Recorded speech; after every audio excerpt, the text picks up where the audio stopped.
نبی الامی وآلہ صلی اللہ علیہ وسلم صلاۃ و سلام علیک یا رسول اللہ صلی اللہ تعالی علیہ وسلم. اعوذ باللہ من الشیطان الرجیم. بسم اللہ الرحمن الرحیم. قالوا اجئتنا بالحق ام انت من اللاعبین. کل جس آیت مبارکہ کے اندر حضرت ابراہیم علیہ الصلاۃ والتسلیم کا ذکر تھا اور آپ نے اپنی قوم کے سامنے یہ بیان فرمایا تھا کہ تم لوگ کھلی ہوئی گمراہی پر ہو اور تمہارے باپ دادا بھی گمراہی پر تھے. آگے ذکر کرتے ہیں، سب بولے کیا آپ ہمارے پاس حق لائے ہیں یا بیکار کا مذاق کرتے ہیں. یعنی ان کی قوم نے کہا کہ آیا آپ سنجیدگی سے بات کر رہے ہیں یا مذاق کر رہے ہیں، کیونکہ ان کے نزدیک یہ بہت بعید تھا کہ جو کام برسوں سے نسل در نسل چلا آ رہا ہو اس کو گمراہی کہا جائے. حضرت ابراہیم علیہ الصلاۃ والتسلیم نے جب یہ دیکھا کہ ان کی قوم یہ سمجھ رہی ہے کہ وہ ان کے ساتھ مذاق کر رہے ہیں تو انہوں نے توحید کا اعلان کیا تاکہ قوم کو یقین ہو جائے کہ وہ اظہار حق میں سنجیدہ ہیں. اس لیے انہوں نے اپنی زبان اور عمل سے اپنے عقیدہ توحید کا اظہار کیا. قال بل ربكم رب السماوات والارض الذي فطرهن وانا على ذلكم من الشاهدين. اور ارشاد فرمایا بلکہ تمہارا پروردگار آسمانوں اور زمینوں کا پالنہار ہے جس نے ان سب کو پیدا فرمایا. اس میں یہ دلیل ہے کہ خالق وہ ہے جس نے ان چیزوں کو بندوں کے نفع کے لیے پیدا کیا اور وہ دنیا اور آخرت میں بندوں کو ضرر اور عذاب سے بچانے اور نفع اور ثواب پہنچانے پر قادر ہے، سو اسی کی عبادت کرنی چاہیے.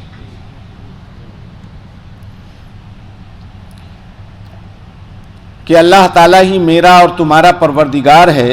گواہوں میں سے میں اپنے دعوے میں مذاق نہیں کر رہا بلکہ من جملہ ان لوگوں میں سے ہوں جو اپنے دعوے کو دلائل و براہین کے ایسے درجے میں پہنچاتے ہیں کہ گویا وہ عینی شاہد ہیں کہ جن کے دلائل و براہین سے دعائے قطعی اور یقینی طور پر ثابت ہو جاتے ہیں.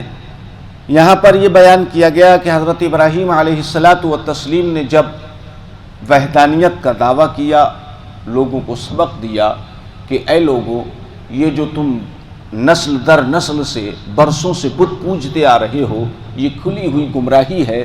ان کا حال یہ ہے کہ یہ نہ تمہیں نفع پہنچا سکتے ہیں اور نہ نقصان پہنچا سکتے ہیں. تو آپ کی قوم کے لوگوں نے اس کو مذاق سمجھا تو آپ نے کہا مذاق نہیں، جو میں دعویٰ کر رہا ہوں اس کو دلیل کے ذریعے، ثبوت کے ذریعے اس طریقے سے ثابت کروں گا گویا کہ ہماری آنکھوں کے سامنے سب کچھ ہے. اگر عبادت کے لائق کوئی ذات ہے تو وہ رب ہے جس نے زمین اور آسمان کو پیدا فرمایا اور ہمیں اور آپ کو سب کو پیدا فرمایا، اور وہ تمام دنیا کا پالنے والا ہے. دنیا کے اندر اللہ نے انسان کو بنایا ہے اور انسان کے لیے دنیا کی ہر شے کو بنایا تاکہ انسان اس ہر شے سے فائدہ حاصل کر سکے. روایت ہے کہ نمرودیوں کا عید کا ایک دن تھا. اس دن وہ میدان میں جاتے اور شام تک سیر کرتے، واپسی کے وقت بت خانے میں آتے اور بتوں کو بنا سوار کر ان کے سامنے گاتے بجاتے، پھر پرستش کی رسم ادا کر کے اپنے گھروں میں پھر آتے. جب حضرت ابراہیم علیہ السلام نے ان میں سے کچھ لوگوں سے ان مورتیوں کے بارے میں مناظرہ کیا تو وہ بولے کہ اچھا کل ہماری عید کا دن ہے، شہر سے باہر آ کر دیکھنا کہ ہمارے دین اور آئین میں کس قدر زیبائش ہے، خوبصورتی ہے. یہ بیان وہ لوگ نمرودی لوگ کہہ رہے ہیں.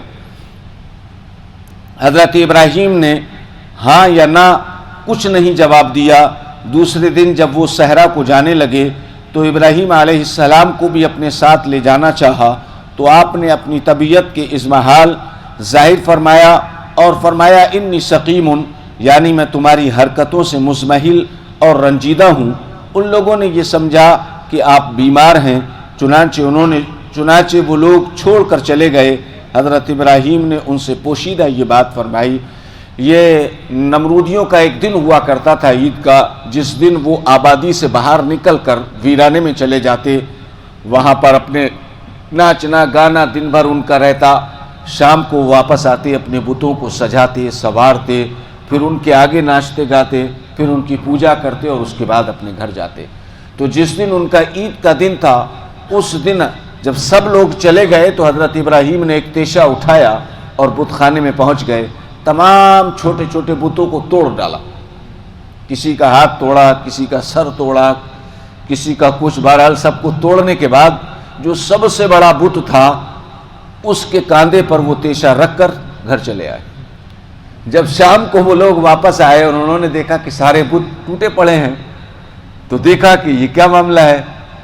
تو آپ نے خاموشی سے ایک جملہ بولا تھا آہستہ سے کہ میں ضرور تمہارے بتوں کو نقصان پہنچاؤں گا. تو ان میں سے ایک آدمی نے سن لیا تھا، اس نے کہا تو کسی سے نہیں، لیکن عید والے دن جب وہ واپس آئے کہ سب ٹوٹے پڑے ہیں، تو اس نے 2-4 لوگوں سے یہ بات کہی کہ ابراہیم ایسے ایسے کہہ رہے تھے.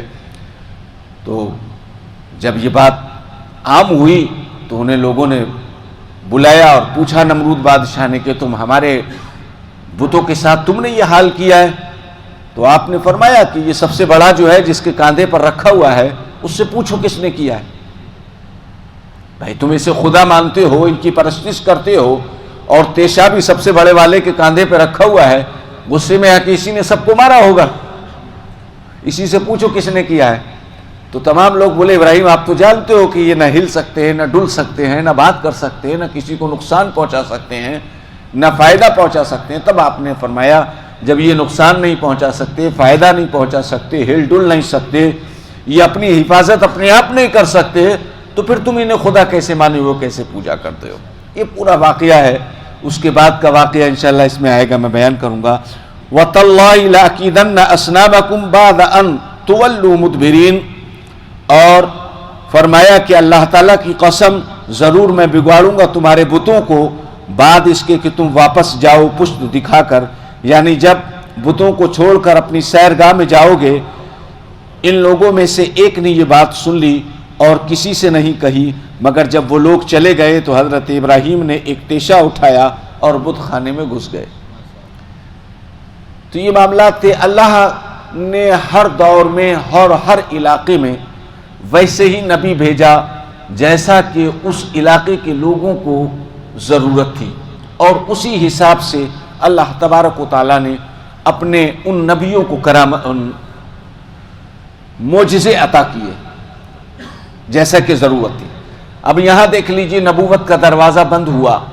رشد و ہدایت کے لیے اللہ کے رسول صلی اللہ علیہ وسلم نے فرمایا کہ میری امت کی ہدایت کے لیے میری امت کے علماء ربانیین ہیں جنہیں ہم اولیاء اعظام کہتے ہیں. تو جس ایریے میں جیسے بھی ولی آئے اس ایریے کے لوگوں کو جیسی ضرورت تھی ویسے ہی آئے. غریب نواز کو لے لیجئے، اجمیر میں پہنچے تو جادوگری کا زور تھا، تو آپ نے جادوگروں سے مقابلہ کیا. آپ نے کرامتیں سنی ہوں گی، مجھے بیان کرنے کی ضرورت نہیں ہے. ویسے ہی کرامتوں کا غریب نواز سے اظہار ہوا. لوگ آپ کے دست حق پرست پر ایمان لائے اور اسلام کا بول بالا ہوا. ادھر مخدوم سمنا کی چوچے میں پہنچے، وہاں بھی جادو کا زور تھا، تو اسی حساب سے کرامت دی گئی. آپ نے مقابلہ کیا اور آپ سے ان کرامتوں کا اظہار ہوا. تو ہر علاقے میں الگ الگ، جیسا علاقہ جیسے لوگ، اس علاقے میں جو بھی آج اللہ والوں کا ظہور ہوتا ہے تو انہی کے حساب سے ہوتا ہے. ان کے جیسے عمل ہوتے ہیں، جیسی ضرورت ہوتی ہے ویسے ہی وہ کرامتیں دکھاتے ہیں اور اسلام کا اظہار فرماتے ہیں، اسلام کی حقانیت کا اظہار فرماتے ہیں. تو میرے عزیزوں اور دوستو، اللہ تبارک و تعالیٰ اپنے بندوں کی ہدایت کے لیے ہر دور میں انبیاء کو بھیجتا رہا، اور جب نبوت کا دروازہ بند ہوا تو اس پروردگار نے اولیاء اعظام کو بھیجا. ہر دور میں کوئی نہ کوئی نبی ولی ظاہر ہوتا رہتا ہے اور ان کی ولایت کا چرچا ہوتا ہے. ہمارے اس گجرات کے اندر بھی جا بجا اولیاء اعظام موجود ہیں اور ان کی کرامتوں کا اظہار بھی ہوا ہے. یہ سب کچھ دیکھنے کے باوجود بھی ہم اپنی حالت پر ہیں. سب کچھ دیکھنے کے باوجود، اور ہم سمجھتے بھی ہیں کہ حق یہی ہے، ہم جو کر رہے ہیں وہ حق نہیں ہے، حق وہی ہے، یہ مانتے بھی ہیں، لیکن پھر بھی ہماری روش وہی ہے، ہمارا طور طریقہ وہی ہے، ہمارے اصول وہی ہیں. تو اس کا مطلب تو یہ ہوا کہ جان بوجھ کر ہم آنکھیں بند کر کے اپنے اوپر ظلم کر رہے ہیں.